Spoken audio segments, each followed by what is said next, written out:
رب العالمين والصلاة والسلام على سيد المرسلين أما بعد அன்புக்குரிய சகோதரர்களே, அல்லாஹ்வின் நல்லடியார்களே, கொஞ்சம் நெருங்கி வாங்க.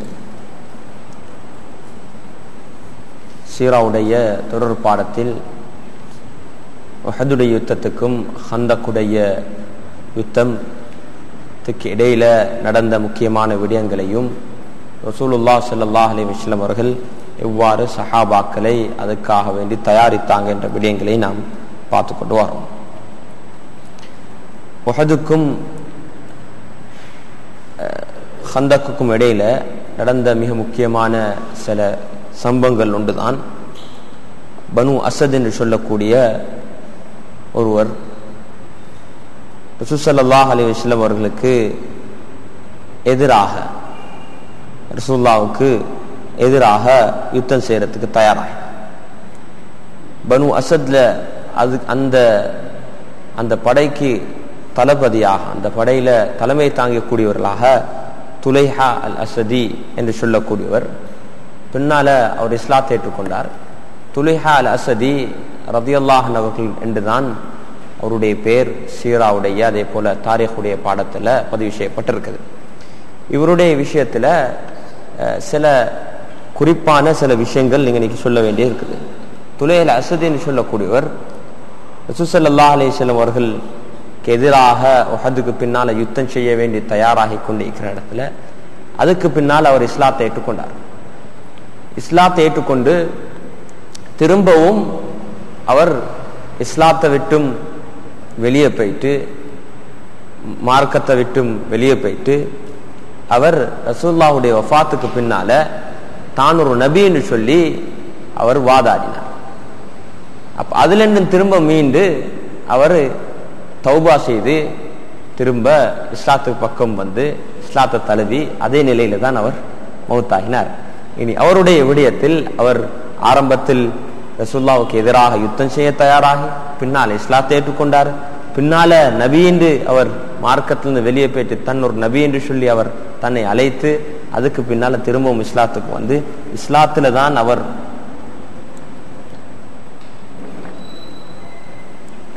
வஃபாத்தானார். ரசூல் ஸல்லல்லாஹு அலைஹி வஸல்லம் அவர்கள் இந்த செய்தி, துலைஹா அல் அசதி என்று சொல்லக்கூடியவரும் இந்த பனு அசதும் ரசூலுல்லாஹ்வுக்கு எதிராக யுத்தம் செய்ய தயாராகிறாங்க என்ற செய்தி வந்ததோட ரசூலுல்லாஹ் சில சஹாபாக்களை, இது நான் சொன்னேன் சரியா என்ற ரசூலுல்லாஹ் கலந்து கொள்ளாம சஹாபாக்களுடைய படை அனுப்பி வைத்ததுக்கு அந்த படைக்கு சொல்றது சரியா என்று ரசூலுல்லாஹ் அபூ சலமா ரலியல்லாஹு அன்ஹுடைய தலைமையில் அனுப்பி வைத்தாங்க. அபூ சலமா ரலியல்லாஹு அன்ஹு அவர்கள் உஹதுல காயப்பட்டிருந்தாங்க. உஹதுல காயப்பட்டிருந்தும் ரசூல் ஸல்லல்லாஹு அலைஹி வஸல்லம் அவர்கள் இந்த விடயத்துக்காக அபூ சலமா ரலியல்லாஹு அனுப்பி வைத்தாங்க. அபூ சலமா ரலியல்லாஹு போயிட்டு அந்த யுத்தத்தை வெற்றி கொண்டு அதில் ஏராளமான கனிமத்தல், அதில் குறிப்பாக கால்நடைகள், ஏராளமான கனியத்துல குறிப்பான கால்நடைகள் எடுத்து வந்தாங்க. இப்ப அவர் காயப்பட்டிருந்தது, அந்த காயம் இப்ப அதிகமாக அந்த போன வருத்தம் கூடி அந்த வருத்தத்திலேயே அபூ சலமா ரலியல்லாஹு அன்ஹு அவர்கள் அந்த காயத்திலே அவங்க வஃபாத் ஆனாங்க. அவங்க ஷஹாதத்துடைய மரணம் கிடைச்சு. அதே போல இன்னொருவர் தான் ஹாலித் இப்னு சுஃபியான் அல் ஹுஸலி, ஹுஸைல் கோத்திரத்தை சேர்ந்தவங்க. இவங்க மக்காவுக்கு மிகவும் நெருக்கமான ஒரு இடத்துல, அரஃபாவுக்கும் மக்காவுக்கும் மிகவும் இடத்துல அவங்க வாழ்ந்து கொண்டிருந்தாங்க.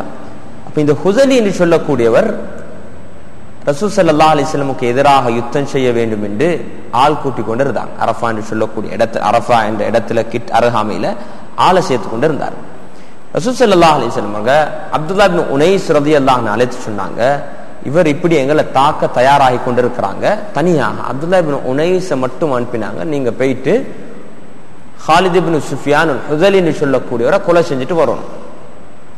இப்ப ரசூலுல்லாஹ் இடத்துல அப்துல்லா இப்னு உனைஸ் ரலியல்லாஹு அன்ஹு கேட்கிறாங்க, எனக்கு அவரை தெரியாது, எப்படி நான் அவரை இனம் காண்றேன்? ஹாலித் இப்னு சுஃபியான் அல் ஹுஸலியை நான் எப்படி இனம் காண்றேன்? ரசூலுல்லாஹ் சொன்னாங்க, நீங்க அவரை கண்டா நடுங்க ஆரம்பிப்பீங்க, அப்படி கம்பீரமானோத்தர். அப்துல்லா இப்னு உனைஸ் சொல்றாரு, நான் யாரை கண்டு நடுங்குறல்ல, நான் மிக தைரியமான, நான் யாரை கண்டு நடுங்குறல்ல. ரசூலுல்லாஹ் சொன்னாங்க, இல்ல நீங்க அவரை கண்டா நீங்க நடுவீங்க, ரசூலுல்லாஹ் கொடுத்த அடையாளம் இதுதான் உங்களுக்கு அடையாளம். இப்ப அப்துல்லா இப்னு உனைஸ் ரலியல்லாஹு அன்ஹு அவர்கள் இந்த டாஸ்க் எடுத்துட்டு சில தந்திரத்தை பயன்படுத்தி அவர் முஸ்லீம் என்று காட்டாம தனியா போறாரு. ஒரு பட தயாராகி கொண்டிருக்குது. ரசூலுல்லாஹ் இவர் அனுப்பி வைத்தார். இவர் போனாரு. இவர் போயிட்டு கொண்டு போக்கல அரஃபாவுடைய அந்த இடத்தை நெருங்கும் போது அவர் கண்டாரு யார ஹாலித் பின் சுஃபியான் ஹுஸலிய கண்டோன்னு இவர் சொல்றாரு. இவருக்கு நடுக்கம் வந்துட்டு அவ்வளவு கம்பீரமான பெரிய பலமுள்ள ஒரு பார்வை அவரிடத்துல இருந்துச்சு. நான் அவரிடத்துல போனேன். போன நேரத்துல ஹாலித் பின் சுஃபியான் ஹுஸலி என்கிட்ட கேட்டாரு, நீங்க யாரு? நான் தான் ஒரு காட்டரபி, நான் ஒரு பதுவன். எனக்கு கேள்விப்பட்டுச்சு நீங்க ரசூலுல்லாஹ்வுக்கு எதிராக யுத்தம் செய்ய ஆள் சேர்க்கிறீங்க. நான் அதனாலதான் சேர வந்திருக்கிறேன், உங்களோட நான் சேர வந்திருக்கிறேன் ரசூலுல்லாஹ்வுக்கு எதிராக யுத்தம் செய்யறதுக்கு. அப்ப நீண்ட நேரம் பேசிக்கொண்டு இருக்கல அப்துல்லாஹ் இப்னு உனைஸ் சொன்னாங்க, அவருடைய சில பெண்கள், அது மனைவிமார்களாக இருக்கலாம் அல்லது அவங்களோட சகோதரிகளாக இருக்கலாம், அவங்களுக்கு ஒரு இடத்தை ஒரு கூடாரத்தை தேடிக்கொண்டிருந்தாரு. ஹாலித் பின் சுஃபியான் ஹுஸலி ஒரு கூடாரத்தை தேடிக்கொண்டிருந்தாரு. நான் அவரோட மிச்ச நேரம் இப்படி பேசிக்கொண்டு போகல, அவருக்கு என் மீது நம்பிக்கை உண்டாயிற்று. இவர் ஒன்றும் செய்ய மாட்டாரு என்ற நிலைமைக்கு வரும் வரைக்கும் நான் தந்திரத்தை பயன்படுத்தி எனக்கு சந்தர்ப்பம் கிடைச்சோம்னா நான் அவரை குத்தி கொலை செஞ்சேன்.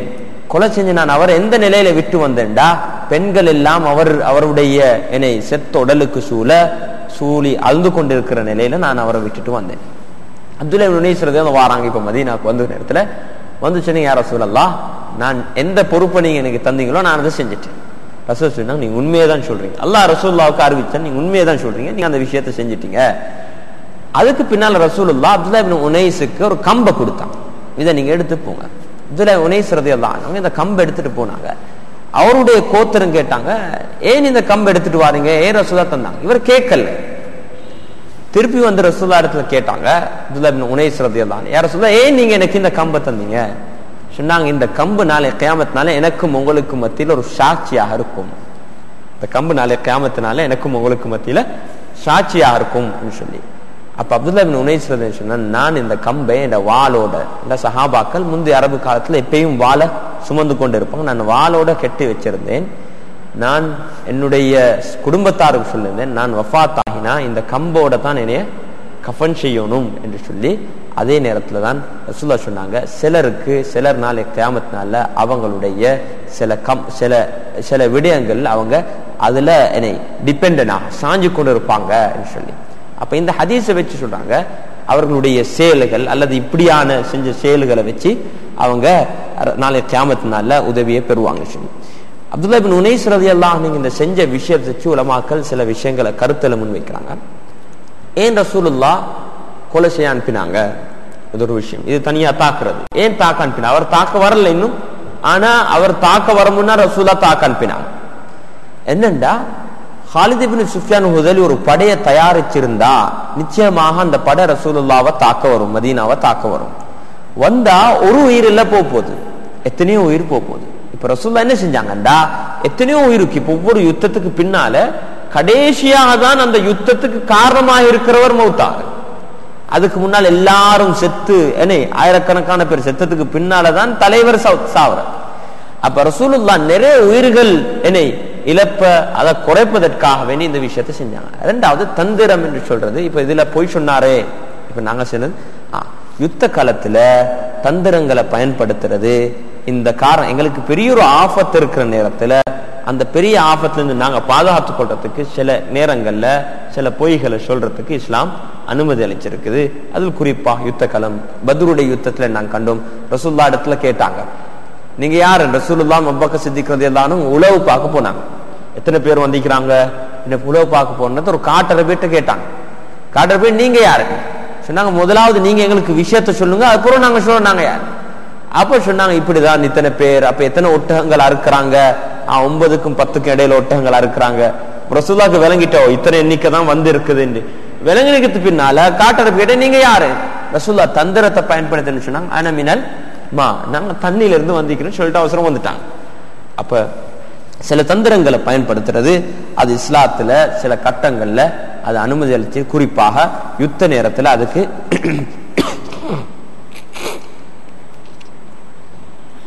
அனுமதி இருக்குது. அதே அப்துல்லாஹ் இப்னு உனைஸுடைய விஷயத்துல யுத்த களத்தில் அந்த தொழுக இந்த விஷயம் யுத்த களத்தில் எவ்வாறு தொழணும், யுத்தம் நடந்து கொண்டிருக்கிறேன் எவ்வாறு தொழணும் என்றால், நான் ஹாலித் இப்னு சுஃபியான் அல் ஹுஸலியை கண்டேன். அப்துல்லா இப்னு உனைஸ் சொல்றாரு, நான் அவரை கண்ட நேரம் அசருடைய தொழுக நேரம். இப்ப எனக்கு பயம் என்ன, நான் தொலை போனேன் என்றா இவரை இழந்துடுவேனோ, நான் வேலைக்கு வந்திருக்கிறேன், இவர் வேற சரி போயிட்டுவாரோ ஒன்று. ரெண்டாவது, சரி அப்படி நான் தொழுறத்தால் கண்டார் என்றா இனம் கண்டுவார், நான் ஒரு முஸ்லிம், அப்ப நான் வந்த வேலையை செய்யல. ஆனா அசரும் கலாவாயிடும். இதுக்கு மத்தியில நான் இக்கட்டான் நிலைமையில் இருந்தேன். இப்ப நான் என்ன செஞ்சேன்டா, அவர் பக்கம் நடந்து கொண்டே நான் தொழுந்தேன். எப்படி என்னுடைய ருக்கூவும் சுஜூதும் தலையால தலையை நான் குனிச்சு ருக்கூவும் சுஜூதையும் செஞ்சேன், நடந்து கொண்டே நான் தொழுதேன் என்ற விஷயத்தை அப்துல்லா இப்னு உமைஸ் ரலியல்லாஹு அன்ஹு சொல்றாங்க. இப்ப எங்களுக்கு தெரியும், சலாத்துல் ஹவுஃப் என்று சொல்லி ஃபிக்ஹுடைய பாடங்கள்ல ஒவ்வொரு விதமான தொழுகையில அதுல யுத்த காலத்துல எப்படி தொழணும் என்ற விஷயத்துல எத்தனையோ வகைகள் இருக்குது. அதுல 3வது கட்டம் தான் நடந்து கொண்டு யுத்தம் செஞ்சு கொண்டே உங்களுக்கு தொழலாம். ஆனா தொழுகைக்கு எக்ஸ்கியூஸ் இல்லை. அந்த கட்டத்திலையும் நாங்க என்ன செய்யணும், தொழணும். பெட்ல தான் இருக்கிறோம், நாங்க தொழணும். தொழுகை என்றது நாங்க இந்த செயல்பாடுகள் தான் அஃதல். ஆனா அந்த செயல்பாடுகள் எங்களுக்கு செய்யலண்டா எங்களோட சிந்தனையில நான் இந்த செயல்ல தான் இருக்கிறேன், நான் இப்ப தக்பீர்ல இருக்கிறேன், நான் இப்ப ருக்கூல இருக்கிறேன், நான் இப்ப சுஜூத்ல இருக்கிறேன் என்ற அந்த சிந்தனைகள்கிட்ட இருக்கணும். சில நேரத்துக்கு நாங்க இங்க தொழுறோம், ருக்கூல தான் இருக்கிறோம், சுஜூத்ல தான் இருக்கிறோம், ஆனா எங்கள்கிட்ட அந்த சிந்தனை இல்லை. அல்லாஹ் பாதுகாக்கணும். அப்ப அது தொழுகை அல்ல, அது சும்மா ஒரு செயல்பாடு. அந்த சிந்தனை கவனம் இல்லைண்டா அது தொழுகை அல்ல.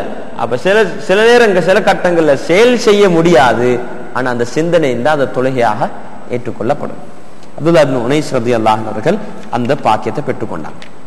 அதே போல ரசூல் ஸல்லல்லாஹு அலைஹி வஸல்லம் அவர்கள் 10 சஹாபாக்களை ஆசிம் பின் சாபித் ரலியல்லாஹு அன்ஹுடைய தலைமையில 10 பேரை, அவங்க ஹாஃபில்கள் என்று சொல்லப்படுது, 10 பேர்களை ரசூல் ஸல்லல்லாஹு அலைஹி வஸல்லம் ஒரு வேலைக்காக ஒரு பொறுப்பு ஒரு விஷயத்தை சாதிப்பதற்காக அனுப்பி வச்சாங்க. அந்த 10 பேரும் போற வழியில இடையில பனு லஹ்யான் என்று சொல்லக்கூடிய ஒரு கோத்திரம் 100 பேருக்கு மேல அவங்கள தாக்க ஆரம்பிச்சாங்க. தாக்குறது 10 பேரும். இதுக்கு தலைமை தாங்கினாங்க ஆசிம் பின் சாபித் ரலியல்லாஹு அன்ஹு. இவங்க எல்லாரும் ஒரு மலைக்கு மேலே ஏறிட்டாங்க. மலைக்கு மேலே இப்ப அம்பு ஏவுறாங்க. மலைக்கு மேல ஏறி இவங்க இருக்கிற அம்பால இவங்க ஏவிக்கொண்டு இருக்கிறாங்க. கீழே இருக்கக்கூடிய 100 பேரும் அம்பு ஏவிக்கொண்டு இருக்கிறாங்க. இந்த நிலையில கீழே இருக்கக்கூடிய சொன்னாங்க, இல்ல நான் உங்களுக்கு ஒன்றும் செய்ய மாட்டோம், நீங்க கீழே வாங்க. ஆசிம் ரலியல்லாஹு அன்ஹு சொன்னாங்க, ஒரு முஷ்ரிக் சொல்லக்கூடிய வாக்குறுதியை நான் ஏற்றுக்கொள்ள மாட்டேன். ஒரு அந்நியன் இந்த நேரத்தில் இந்த வாக்குறுதியை நான் செய்ய மாட்டேன், ஏற்றுக்கொள்ள மாட்டேன். எந்த அளவுக்கு யுத்தம் செய்யலாம் அந்த அளவுக்கு யுத்தம் செய்யலாம். அப்ப இவங்க தாக்கி கொண்டே போனாங்க. தாக்கி கொண்டு போயிட்டு 7 பேர் அதுல ஷஹீதாங்க. 7 பேர் ஷஹீதாகி 3 பேரு மாட்டிட்டாங்க. அதுல ஒன்றுதான் அப்துல்லா பின் தாரிக்கும் ஹுபைப் பின் ஸைத் இப்னு தஸினா என்று சொல்லக்கூடிய 3 பேர். அப்ப அப்துல்லா பின் தாரிக் என்ன செஞ்சாருண்டா, அவர் பிடிச்சதுக்கு பின்னால அவங்க 3 பேரையும் கெட்டி வச்சிருந்தாங்க. 3 பேரும் கெட்டி வச்சுன்னு அதை அவர் எப்படி சரி கெட்டி வச்ச சங்கிலி அவுத்து அவங்களுக்கு எதிராக யுத்தம் செஞ்சாரு. அவங்க அப்துல்லா பின் தாரிக் ரலியல்லாஹு அன்ஹு கொலை செஞ்சாங்க. ஹுபைபும் ஸைத் இப்னு தஸினாவும் இவங்க 2 பேரும் எடுத்து போனாங்க. இவங்க வந்தது ஒரு பிசினஸுக்காக. பனு லஹ்யான் வந்து என்னன்னா, அவங்களுக்கு தெரியும் மக்கால உஹதுல பத்ர்ல நிறைய பேர் அவங்களோட குடும்பத்தாரை இழந்து இருக்கிறாங்க. அவங்க ஒரு வைராக்கியத்தை இருக்கிறாங்க. அதுக்கு பகரமாக நாங்க என்ன செய்யணும், சஹாபாக்களை கொலை செய்யணும். இவங்க வந்தது என்னன்னா, இவங்களை பிடிச்சு போயிட்டு மக்கால் எங்களுக்கு யாருக்கு பழி வாங்கணுமோ அந்த குடும்பத்தினர்களுக்கு விற்கலாம் என்ற எண்ணத்தோட தான் இந்த பனு லஹ்யான் வந்தாங்க. கடைசியில் 10 பேர் அவங்களுக்கு கொண்டு போக கிடைக்கல. அவங்களுக்கு கொண்டு போக கிடைச்சது 2 பேர் தான், ஹுபைப் ரலியல்லாஹு அன்ஹு அவர்களையும் ஸைத் இப்னு தஸினா ரலியல்லாஹு அன்ஹு அவங்கள 2 பேரும் கூட்டி போயிட்டு குறைஷிகளுக்கு வித்தாங்க. அதுல ஹுபைப் ரலியல்லாஹு அன்ஹு அவர்களை ஒரு பெண்ணுக்கு வித்தாங்க. அந்த பெண் வந்து பனு ஹாரிஸை சேர்ந்த ஒரு பெண். அந்த பெண்ணுடைய குடும்பத்தார்ல சில ஆண்களை பத்ருடைய யுத்தத்துல இவங்க தான் ஹுபைப் ரலியல்லாஹு அன்ஹு தான் கொலை செஞ்சாங்க என்ற இதுல அவங்க வாங்கினாங்க. அதே நேரத்தில் ஸைத் இப்னு தஸினா இவங்க 2 பேரையும், ஸைத் இப்னு தஸினாவும் ஹுபைப் ரலியல்லாஹு அன்ஹு 2 பேரையும் மக்கால ஹரத்துக்கு வெளியே கொண்டு போயிட்டு குருசில அடிச்சு அவங்க கொலை செஞ்சாங்க. ஆனா ஹுபைப் ரலியல்லாஹு அன்ஹு கொலை செய்யற முன்னால சில விஷயங்கள் நடந்துச்சு. இவங்க 2 பேரும் கொலை செய்ய முன்னால குறைஷியர் கேட்டாங்க, நீங்க என்ன நினைக்கிறீங்க, உங்களோட இடத்துல ரசூலுல்லாவும் நீங்க வீட்டுக்கு போயிட்டு, இது ஹயாத்து சஹாபாலையும் அதே போல ஃபதாயில் அமாலையும் இந்த சம்பவம் அழகாக சில நேரத்துக்கு இந்த சம்பவங்கள் சில நேரத்தில் வித்தியாசமான அமைப்புல அறிவிப்பில் இருக்கும். ஆனா இதுல ஏராளமானது ஒரே அமைப்புல இருக்கும். கேட்டாங்க, ரசூலுல்லாஹுடைய நீங்க இந்த இடத்துல ரசூலுல்லாவும் நீங்க குடும்பத்தோட சந்தோஷமா இருக்கிறத நீங்க இந்த விஷயத்த உங்களோட கருத்து என்ன? இவங்க 2 பேரும் சொன்னாங்க, நாங்க குடும்பத்தோட சந்தோஷமாக கழிக்கிறதும் ரசூலுல்லாஹுடைய மேனியில ஒரு முள்ளு குத்துப்பட்டதை நாங்க விரும்ப மாட்டோம். ரசூலுல்லாஹுடைய மேனியில ஸல்லல்லாஹு அலைஹி வஸல்லம் மேனியில ஒரு முள்ளு குத்துறதை விட நாங்க ஷஹீதாகிறது, நாங்க அதுக்காக அர்ப்பணமாகிறது, அது எங்களுக்கு மிகவும் விருப்பமானது.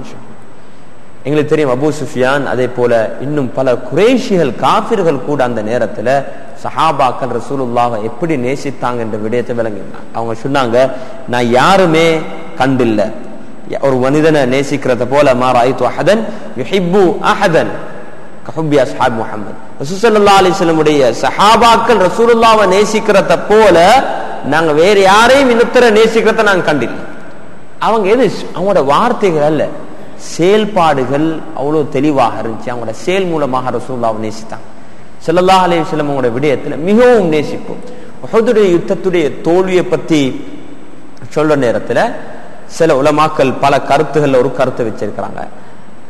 என்ன சொல்றாங்கன்னா, அல்லாஹ் உஹதுடைய யுத்தத்துல சஹாபாக்களை பல விடயத்துல தயாரித்தான். அதுல ஒரு தயாரிப்பு தான் ரசூலுல்லாஹ் இழந்தாங்கண்டா அவங்க அந்த மனத்தாக்கம், ஒரு பெரிய மனத்தாக்கம். ரசூலுல்லாஹ் அதிகமா நேசித்தாங்க.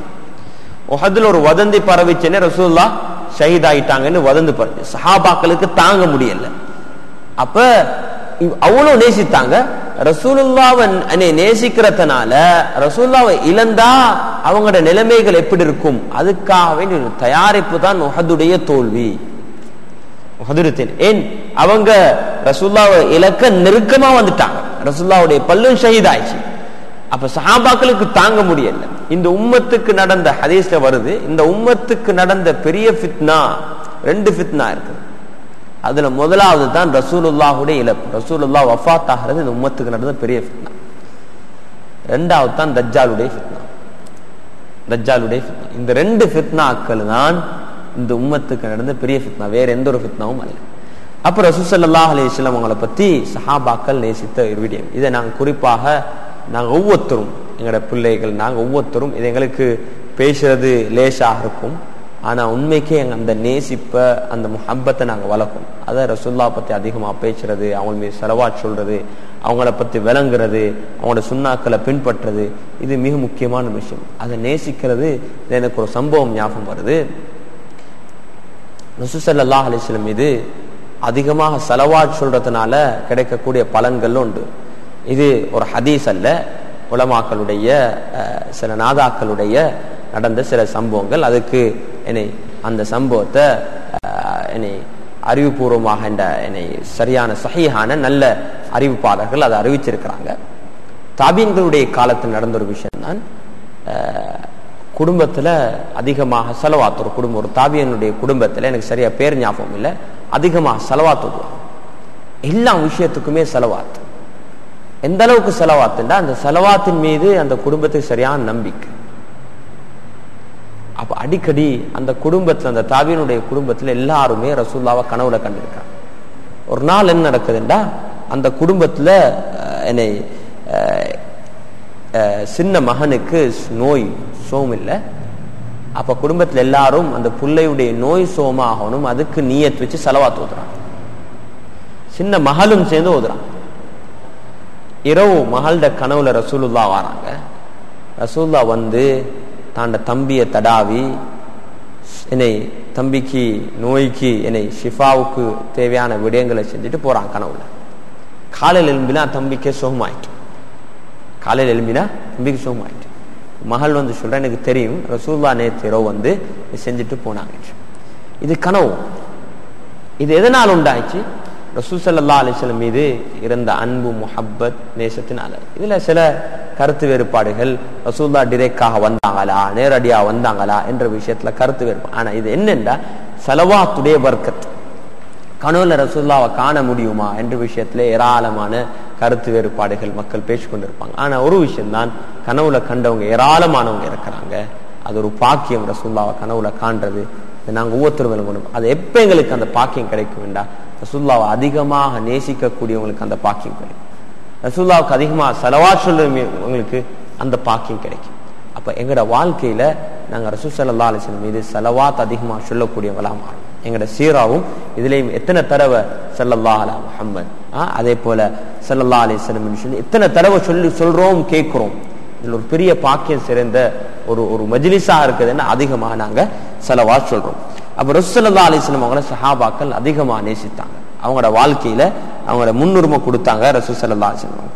ஹுபைப் ரலியல்லாஹு அன்ஹு அந்த பெண்ட வீட்டுல, பனு ஹாரிஸ் என்று சொல்லக்கூடிய அந்த பெண்ல வீட்டுல தான் சிறை கைதியாக இருந்தாங்க. சிறை கைதியாக இருக்கிற நேரத்துல இப்ப அவரை கொலை செய்யக்கூடிய நாள் நெருங்கிட்டு அந்த நாள் வந்தோடனே ஹுபைப் ரலியல்லாஹு கேட்டாங்க, இப்ப கொலை செய்யற நாள் எனக்கு நெருங்கிட்டு எனக்கு சுத்தம் செய்யறதுக்கு எனக்கு ஒரு ரேசர், ஒரு பிளேட் தாங்க. அப்படின்டா ஒரு முஸ்லீமுடைய ஒரு மிக முக்கியமான விஷயம் தான், நாங்க எப்பயும் சுத்தமாக இருப்போம். ஈமான், சுத்தம் ஈமானுடைய மிக முக்கியமான பகுதி. அதில் ஒன்றுதான் எங்களுடைய தேவையில்லாத கக்கத்துல, அதே போல பிரம்மஸ்தானத்துக்கு மேல வளரக்கூடிய இந்த முடிகளை ஒரு முஸ்லீம் எப்பயும் ஒவ்வொரு வாரம் கிளீனா வைக்கிறது, அதை வலிக்கிறது ஒரு முஸ்லீமுக்கு சுன்னத்தான ஒரு அமலாக இருக்குது.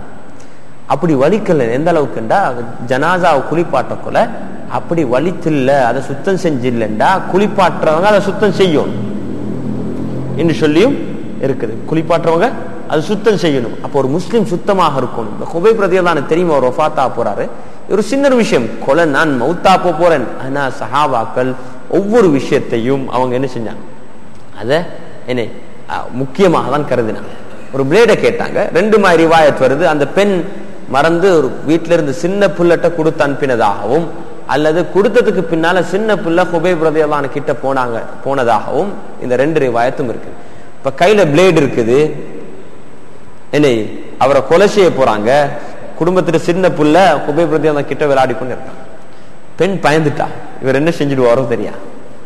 பயந்து திடுக்கிட்டு பார்த்த நேரத்துல ஹுபைப் ரலியல்லாஹு விளங்கிட்டு, இவ பயப்படுறா, நான் இந்த குழந்தைக்கு ஏதாவது செஞ்சிடுவேன்னு சொல்லி, இந்த புள்ளைக்கு ஏதாவது செஞ்சிடுவேன். ஹுபைப் சொன்னாங்க, நீங்க பயப்படுவானம், நான் இந்த குழந்தைக்கு எதுவுமே செய்ய மாட்டேன், இன்ஷா அல்லாஹ் எதுவுமே நான் செய்ய மாட்டேன். இது ஒரு மிக முக்கியமான ஒரு முஸ்லிம் ஒரு ஒரு ஒரு இனசனான பிள்ளைகளை யுத்தத்திலேயோ அல்லது ஏதோ ஒரு கட்டத்துல பிள்ளைகளை ரன்சமாக எடுக்கிறதா இல்ல, அவங்கள கொலை செய்யறது, அவங்கள நோவிக்கிறது இஸ்லாத்துல ஒரு பகுதி அல்ல.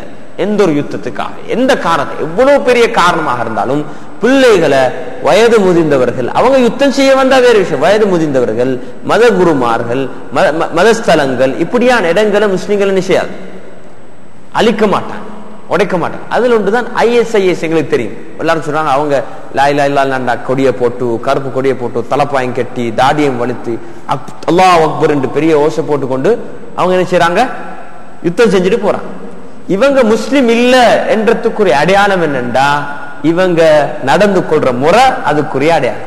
தலப்பா இருக்கலாம், தாடி இருக்கலாம், ஜுப்பா இருக்கலாம், அல்லாஹ் அக்பர் கத்தலாம், லா இலாஹ இல்லல்லாஹ் சொல்லலாம். ஆனா இவங்க முஸ்லிம்கள் அல்ல, அல்லது இஸ்லாத்துல பிரதிநிதித்துவப்படுத்துறாங்கறதுக்குரிய அடையாளம் என்னண்டா, இவங்க செய்யற அநியாயத்தை பார்த்தா, பெண்களை பெண்களை கொலை செய்யறாங்க, பெண்களை என்னை விற்பனை பொருள்களாக விற்கிறாங்க, அநியாயமான முறை.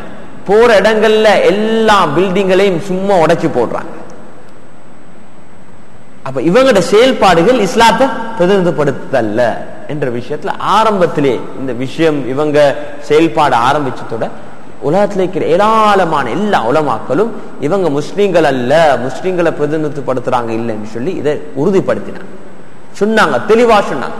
சில வாலிபர்கள் உணர்ச்சி வசப்பட்டு உலகத்துல எல்லா பகுதியில இருந்தும் எங்களுக்கு ஹிலாஃபத் வந்துட்டுன்னு சொல்லி எல்லா இடத்துலயும் போயிட்டு சேர்ந்து கொண்டாங்க. பாவிகள் அவங்க போயிட்டு சேர்ந்து மாட்டிக்கொண்டாங்க. அவங்க போனத்தோட அவங்களோட தந்திரத்துல உண்டா, நீங்க இப்ப அல்லாஹ் காண்டு வந்திக்கிறீங்க, பாஸ்போர்ட் நீங்க எல்லாருக்கும் முன்னால வீடியோ கேமராக்கு முன்னால பத்த வைக்கணும்.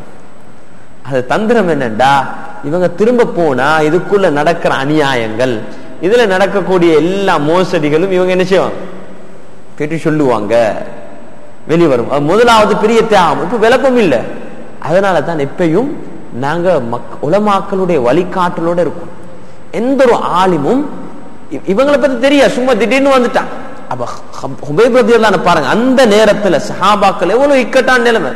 அவருக்கு புள்ளைய பிடிச்சு சொல்ல இருந்துச்சு, இப்ப என்ன செய்யுங்க, விட்டுடுங்க, அப்படி இல்லைன்னா புள்ளை நான் கொலை செய்வேன். ஹுபைப் ரலியல்லாஹு புள்ளைட மனசை தாக்குறதுக்கு விரும்பல. அது எவ்வளவு அந்த புள்ளை எவ்வளவு பயப்படும், எப்படியா நிலையில இருக்கும். அது இஸ்லாம் சொல்லக்கூடிய ஒரு விஷயம் அல்ல. அப்ப அவங்களோட செயல்பாடுகள் இப்ப நடந்து கொண்டு இருக்கக்கூடிய ISIS செயல்பாடுகள், அதே போல பாகிஸ்தான்ல பிஷாவர்ல ஸ்கூலுக்கு போயிட்டு சும்மா அநியாயமாக கொலை செஞ்சது, இது ஒன்றும் இஸ்லாத்துடைய செயல்பாடுகள் அல்ல.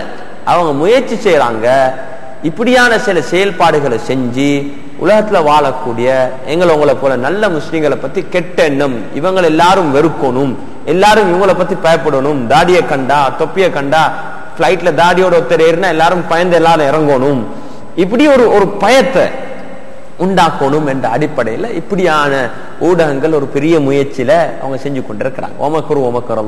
வல்லாஹு கைருல் மாக்கிரீன். யாரு என்ன தந்திரத்தை தாயினாலும் அல்லாஹ் அந்த எல்லாம் சூழ்ச்சியை விட அல்லாஹுடைய சூழ்ச்சி சிறந்தது, ஹைரானது. அல்லாஹ் எங்களுக்கு ஒரு கடமைப்பாடு என்னண்டா, நாங்க எங்களோட செயல்பாடுகளை தெளிவாக ஓப்பனாக நாங்க அந்த செயல்பாடுகளை அழகா செஞ்சுட்டு போகணும் என்றுதான் எங்களை பொறுத்து மற்றவங்க ஈடேற்றம் பெறணும்.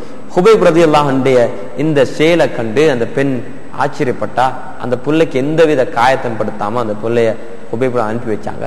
அதே நேரத்தில் பெண்மணியை சொல்றேன்டா, நான் அவரை கெட்டி வச்சிருக்கிறேன், அவர் திராட்சை பழம் சாப்பிட்டு கொண்டே பாரு.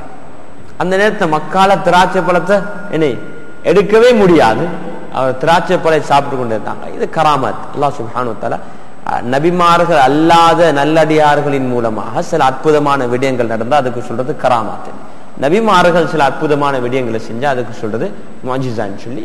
கராமாத்கள் எல்லா காலத்திலும் கியாமத் நாள் வரைக்கும் அந்த கராமாத்துடைய பாப் தொடர்ந்துதான் இருக்குது. அது சும்மா மேஜிக். இந்த சில நேரத்துக்கு ஒரு டைமை போட்டு படம் காட்டுற மாதிரி கத்து குத்து ராத்திமா அது இல்ல, அந்த விளையாட்டுகள் அல்ல. அது இக்கட்டான நிலைமைகள்ல வெளியாகக்கூடிய சில அற்புதமான விடயங்கள். இது சும்மா ஷோவாக படமாக காட்டுற விஷயங்கள் சஹாபாக்களுக்கு ஏராளமா நடந்துச்சு. அப்ப கண் வித்தல்ல இது. அந்த நேரத்துல சில இக்கட்டான நிலைமைகள் அல்லாஹ் சுப்ஹானஹு வ தஆலா சஹாபாக்களுக்கும் நல்லடியார்களுக்கும் உதவி செஞ்ச அந்த விடயங்கள் தான் கராமத்துடைய விடயத்துல இருக்குது. இப்ப ரசூல் ஸல்லல்லாஹு அலைஹி வஸல்லம் அவர்கள் இந்த 2 பனு லிஹ்யானுடைய விடயத்துல ரசூல் ஸல்லல்லாஹு அலைஹி வஸல்லம் அவங்கள பத்தி மிகவும் வருத்தப்பட்டாங்க. அவங்க 10 பேரும் அப்படியே கொலை செய்யப்பட்டு ஷஹீதானாங்க. முனாஃபிகீன்கள் அவங்களோட விடயத்துல குறை கூற ஆரம்பிச்சாங்க. முனாஃபிகீன்கள் அவங்கள விடயத்துல கொலை கூற ஆரம்பிச்சாங்க. சொன்னாங்க, இவங்க பாவம் போன வேலையை செய்யவும் இல்லை, வீட்டுல நிம்மதியாயிக்கவும் இல்லை, ரசூலுல்லாஹ் அனுப்பின வேலை இவங்களால நடக்கவும் இல்லை. அதே நேரத்துல அவங்க